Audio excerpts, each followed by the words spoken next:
है guys, welcome back to Indraj quiz centre. दोस्तों, आज से हम शुरू कर रहे हैं हिंदी के एक महत्वपूर्ण सीरीज को। दोस्तों, इस सीरीज के अंतर्गत हम चैप्टर वाइज देखते चलेंगे। दोस्तों, चैप्टर वाइज हम महत्वपूर्ण प्रश्नों को देखेंगे और प्रश्नों के साथ डिटेल को देखेंगे। जहां पर हिंदी पूछी जाती है वहां पर यह प्रश्न अति महत्वपूर्ण, जैसे आपके सी टेट, यूपी टेट या सुपर टेट आदि परीक्षाओं के लिए ये प्रश्न आपकी संजीवनी बूटी के समान है। तो दोस्तों, आज का हमारा पहला चैप्टर है हिंदी का विकास। दोस्तों, यहाँ से एक या दो क्वेश्चन बनाकर पूछे जाते हैं, कोई भी परीक्षा हो। तो दोस्तों, देखेंगे कि हिंदी का विकास किस तरीके से या कब कब किस प्रकार होता गया। तो दोस्तों, इस सीरीज का पहला क्वेश्चन है कि हिंदी किस भाषा परिवार की भाषा है। तो दोस्तों, भारूपी, द्रविड़, ऑस्ट्रिक या चीनी तिब्बती। तो दोस्तों, जो हिंदी भाषा है यह भारोपीय परिवार की भाषा है। तो राइट आंसर है ऑप्शन नंबर ए। भारत में सर्वाधिक बोले जाने वाली भाषा कौन सी है? हिंदी, संस्कृत, तमिल या उर्दू। दोस्तों, ये इजी क्वेश्चन है लेकिन परीक्षाओं में बार बार पूछा जाता है, इसलिए यहाँ इस प्रश्न को सम्मिलित किया गया है। तो भारत में सर्वाधिक बोले जाने वाली भाषा है वह है आपका हिंदी। हिंदी भाषा का जन्म हुआ है, अर्थात कहने का अर्थ है कि हिंदी भाषा का जन्म किससे हुआ है? अपभ्रंश से, लौकिक संस्कृत से, पाली संस्कृत से या वैदिक संस्कृत से। तो दोस्तों, हिंदी भाषा का जो जन्म हुआ है वह हुआ है आपका अपभ्रंश से।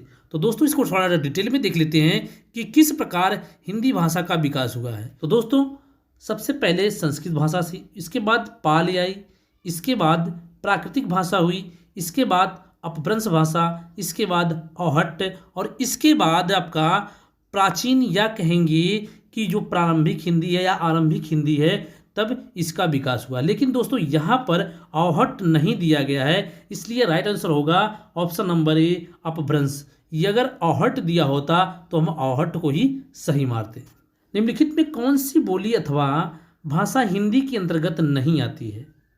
तो कन्नौजी, बांगरू, अवधी या तेलुगु। तो दोस्तों, कौन सी बोली हिंदी भाषा के अंतर्गत नहीं आती है? तो वह है आपका तेलुगु, हिंदी भाषा के अंतर्गत नहीं आती है। तो राइट आंसर है ऑप्शन नंबर डी।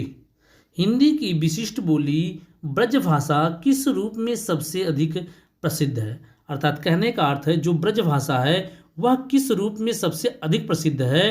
तो दोस्तों, वह है आपका राजभाषा के रूप में, तकनीकी भाषा के रूप में या राष्ट्रभाषा के रूप में या काव्य भाषा के रूप में। तो दोस्तों, राइट आंसर है कि जो ब्रज भाषा है यह काव्य भाषा के रूप में सबसे अधिक प्रसिद्ध है।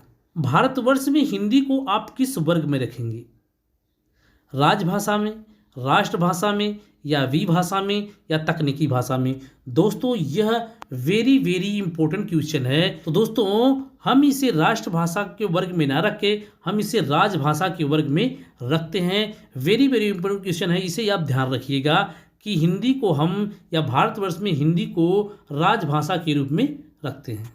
ढूढ़ाड़ी बोली है पश्चिमी राजस्थान की, पूर्वी राजस्थान की, दक्षिणी राजस्थान की या उत्तरी राजस्थान की? तो दोस्तों, राइट आंसर है कि जो ढूढ़ाड़ी बोली है वह है आपके पूर्वी राजस्थान की। ब्रजबुली नाम से जानी जाती है, अर्थात कहने का अर्थ है कि ब्रजबुली नाम से किस भाषा को जाना जाता है? तो पंजाबी, मराठी, गुजराती या पुरानी बांग्ला को? तो दोस्तों, राइट आंसर है कि ब्रजबुली नाम से पुरानी बांग्ला को जाना जाता है।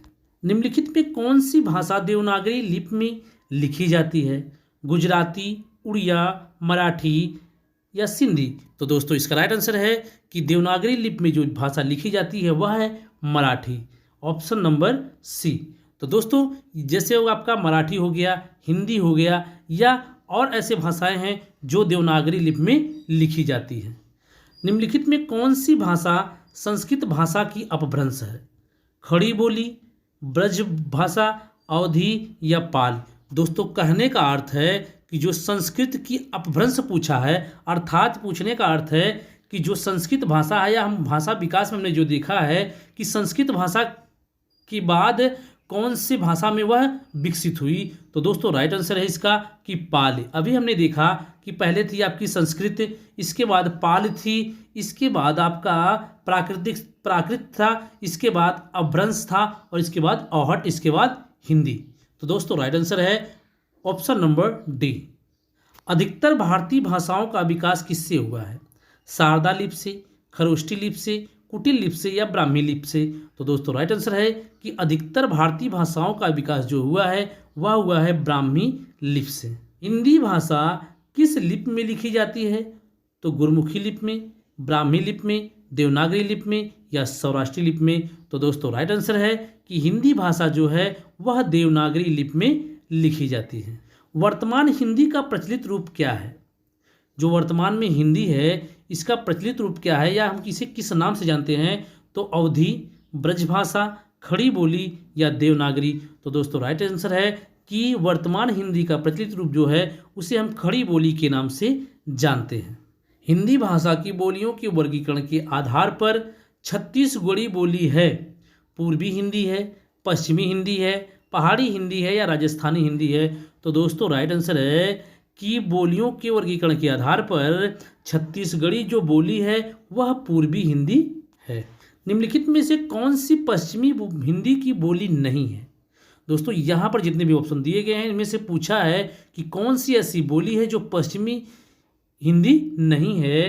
तो दोस्तों बुंदेली, ब्रज, कन्नौजी या बघेली? तो दोस्तों इसका राइट आंसर है कि बघेली जो है वह पश्चिमी हिंदी की बोली नहीं है। तो दोस्तों राइट आंसर है ऑप्शन नंबर डी।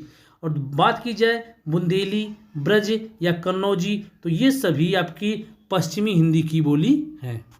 भारतीय संविधान में किन अनुच्छेदों में राजभाषा संबंधी प्रावधानों का उल्लेख है? 343 से 351 तक, 434 से 315 तक, 443 से 135 तक या 334 से 153 तक? तो दोस्तों जो भारतीय संविधान है या भारतीय संविधान के अनुच्छेद 343 से 351 तक में राजभाषा संबंधी प्रावधानों का उल्लेख है। दक्षिणी भारत हिंदी प्रचार सभा का मुख्यालय कहाँ पर स्थित है? जो दक्षिणी भारत हिंदी प्रचार सभा का मुख्यालय कहाँ पर स्थित है? हैदराबाद में, बंगलौर में, चेन्नई में या मैसूर में? तो दोस्तों राइट आंसर है कि दक्षिणी भारत का हिंदी प्रचार सभा का मुख्यालय चेन्नई में स्थित है। हिंदी भाषा के विकास का सही अनुक्रम क्या है? तो दोस्तों यदि राइट आंसर की बात की जाए कि जो हमने पढ़ा कि हिंदी भाषा जो है इसके विकास का सही अनुक्रम क्या है? तो दोस्तों राइट आंसर है ऑप्शन नंबर ए। सबसे पहले तो क्या था, हमने देखा था संस्कृत था, यहाँ पर संस्कृत दिया नहीं गया है। तो उसके बाद था पाल, इसके बाद प्राकृत, इसके बाद अपभ्रंश और इसके बाद हिंदी। तो दोस्तों राइट आंसर है ऑप्शन नंबर ए। संविधान के अनुच्छेद 351 में किस विषय का वर्णन है? संघ की राजभाषा, उच्चतम न्यायालय की भाषा, पत्राचार की भाषा या हिंदी के विकास के लिए निर्देश?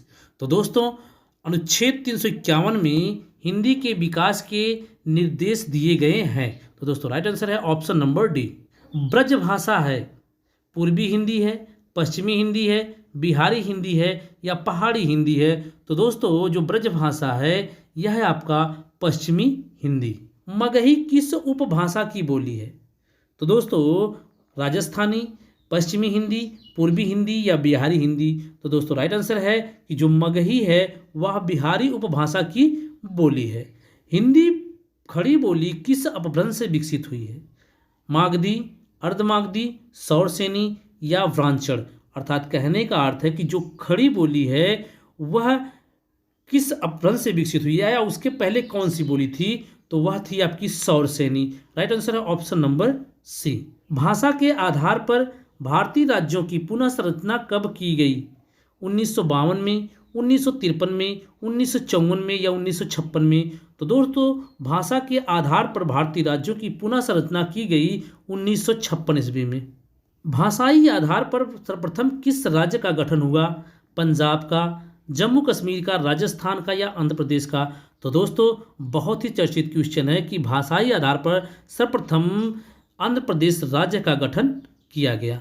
बघेली बोली का संबंध किस भाषा से है? राजस्थानी, पूर्वी हिंदी, बिहारी या पश्चिमी हिंदी? तो दोस्तों राइट आंसर है कि जो बघेली है या बघेली बोली है वह पूर्वी हिंदी भाषा से संबंधित है। इस तिथि को हिंदी को राजभाषा बनाने का निर्णय लिया गया 15 अगस्त 1947 को, 26 जनवरी 1950 को, 14 सितंबर 1949 को और 14 सितंबर 1985 को। तो दोस्तों राइट आंसर है कि हिंदी को राजभाषा बनाने का निर्णय लिया गया 14 सितंबर 1949 ईस्वी को, इसलिए प्रतिवर्ष 14 सितंबर को हिंदी दिवस मनाया जाता है।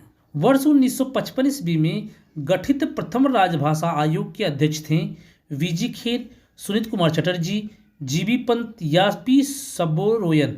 तो दोस्तों राइट आंसर है कि वर्ष 1955 ईस्वी में गठित प्रथम राजभाषा आयोग के अध्यक्ष वीजी खेर थे। दोस्तों यहाँ से एक क्वेश्चन और तैयार होता है कि प्रथम राजभाषा आयोग का गठन कब किया गया था, तो सन 1955 ईस्वी में। और अध्यक्ष कौन थे, तो प्रथम अध्यक्ष वीजी खेर थे।